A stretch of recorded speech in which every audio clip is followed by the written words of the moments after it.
Hello folks, welcome to Missouri, or Missouri, as some locals call it. I don't know.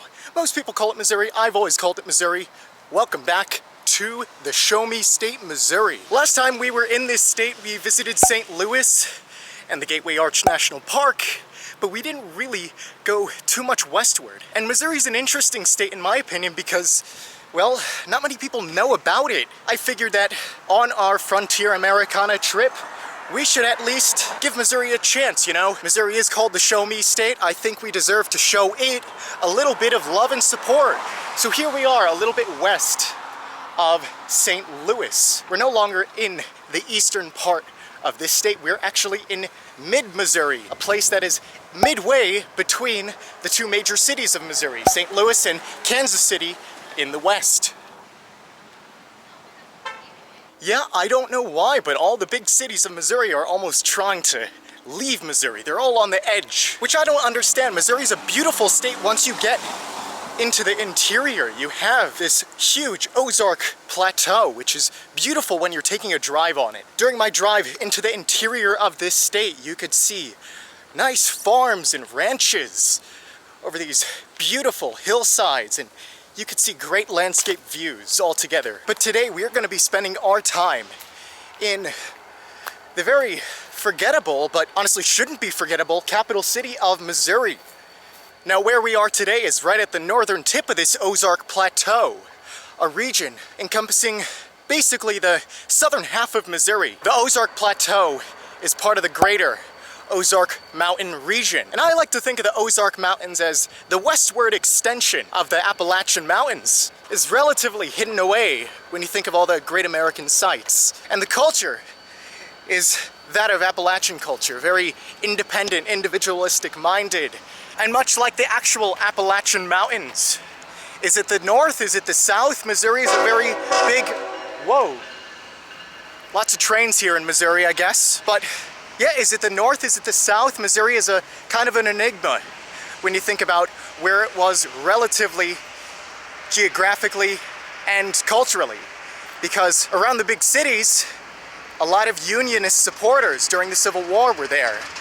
But in the rural part of the state, and especially in this mid-Missouri area, well, you would have a lot of Confederate supporters. So it was a very, very divided state at that time, but it stayed with the Union. And so now we have Missouri today in history, a very forgotten state, which we on the Coverage Project are here to defy and explore the mystery. Missouri is also known as that gateway to the West. It was from these places in Missouri that people would head from the Midwest, the old frontier, to the new frontier, the real heart of the West. And the railroads were a great way to utilize transportation from the center of the country out west. But before the railroads, you would have to rely on the riverways. And as we'll see, the riverways were the essential link that transformed this frontier outpost into, well, a still growing little city.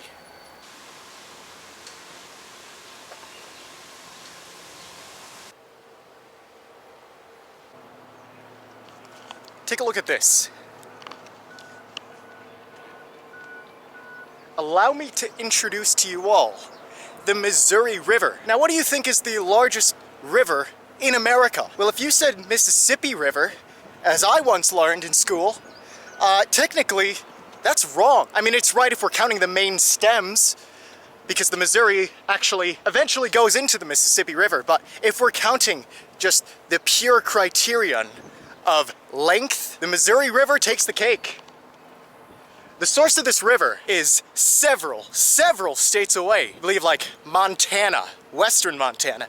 And the landscape is completely different. As it starts, it'll go down these westerly Rocky Mountains into the prairie of Montana and North Dakota, South Dakota, and it stretches for hundreds of miles.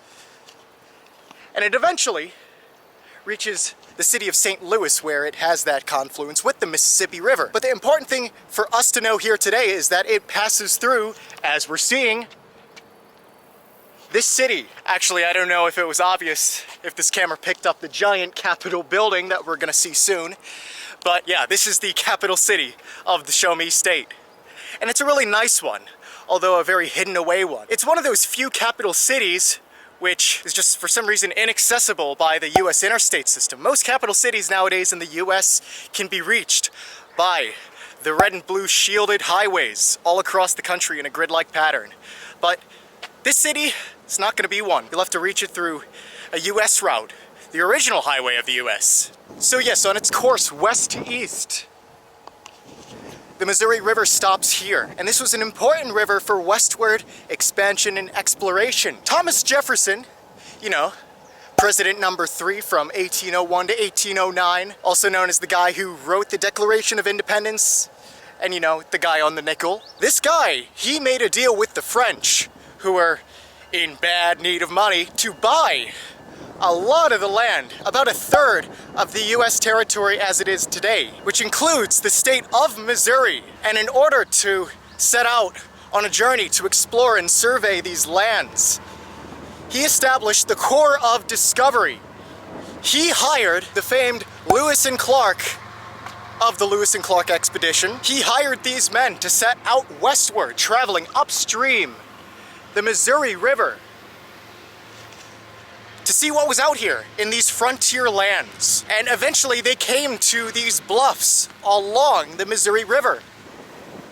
What you see in front of you is exactly the site, minus all the human stuff, that Lewis and Clark and their crew saw with their own eyes.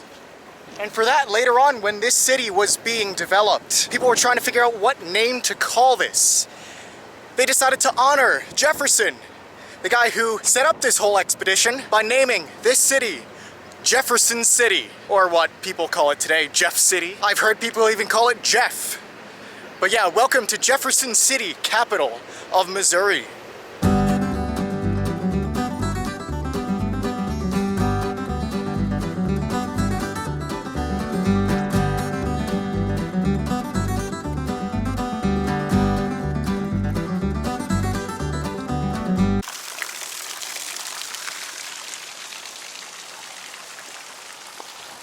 Jefferson City is not the biggest city in the US. It's not the biggest city in Missouri by any means.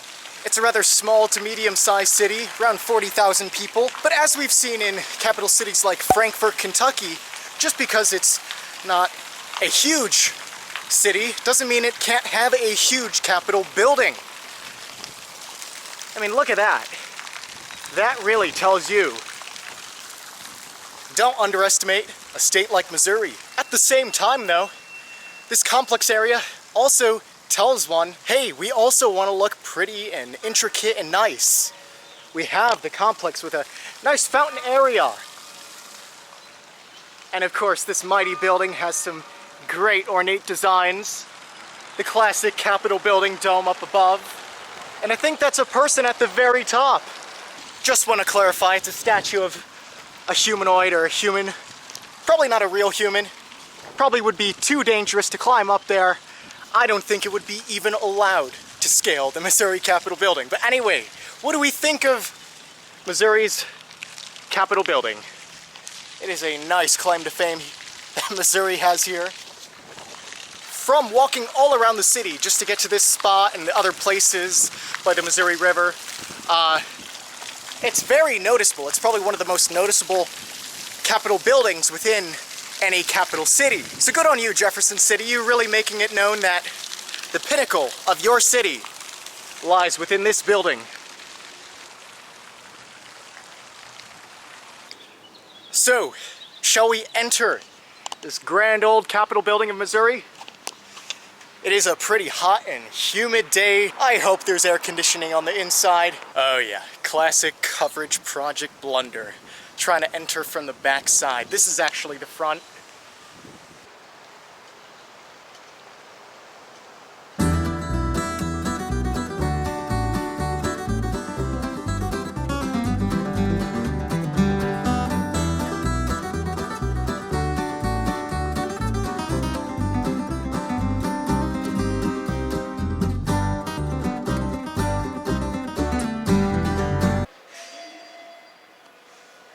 I don't know, do we count that as the Jefferson City clock?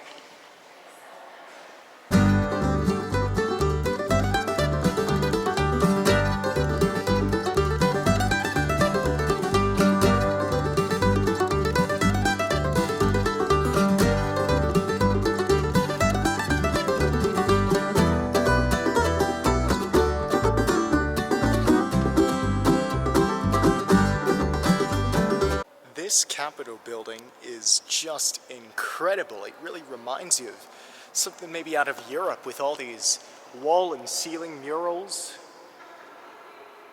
The vibrant, colorful rotunda at the top. Not to mention the series of busts of famous Missourians. This is how you design a nice Capitol building. When Missouri became a state in 1821, Jefferson City was not the capital city. It was just some frontier outpost. Originally it was St. Louis, then it got passed down to St. Charles, and then finally the designation passed on to Jefferson City. So yes, that means good old Jeff City was intentionally designed to develop as the Missouri State Capital.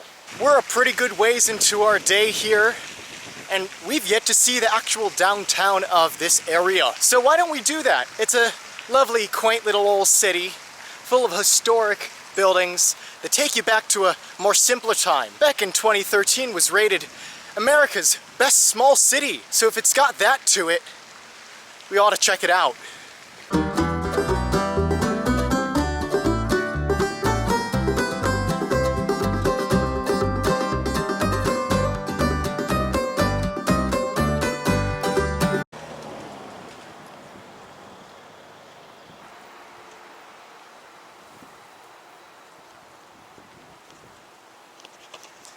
Do you see those guard towers and this stone wall, or what remains of it? Seems like it would be something to keep the only the most evil and savage folks, the criminals of Missouri, inside. And that's exactly what it was for. This is what remains of the Missouri State Penitentiary. It's a little bit old and abandoned. There are still tours that go on, but I thought it was worth it to show you all a little glimpse of a big part of Jefferson City's history. The worst of the worst of the Missouri inmates were kept inside these fences. If you can see that barbed wire and the old abandoned brick building, well, there you have it. That's some of that Missouri Penitentiary. Yeah, just from the outside, it doesn't look like anywhere I would want to enter.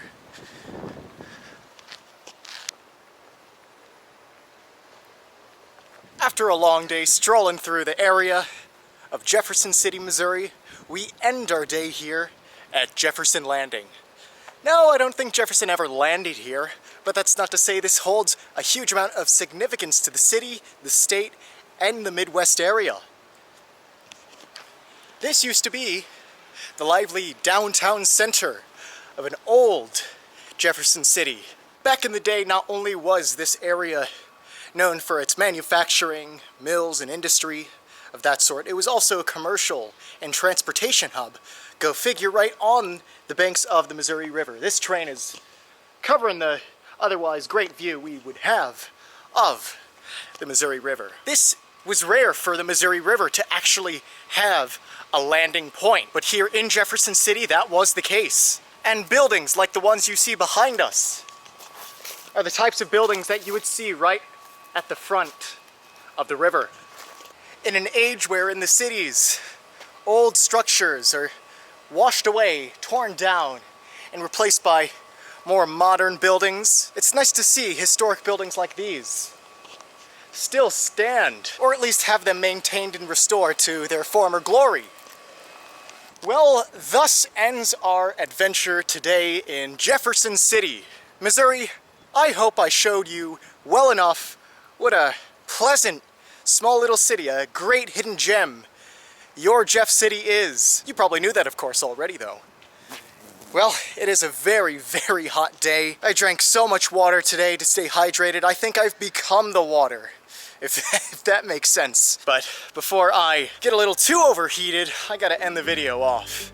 We will be continuing our adventures in the Show Me State, Missouri for the next couple days, and we'll be continuing westward and seeing what the West has to offer. I'm very excited. So as always, standing at Jefferson Landing, awaiting future endeavors in Missouri and future western states. More travels to come. I will see you at the next location.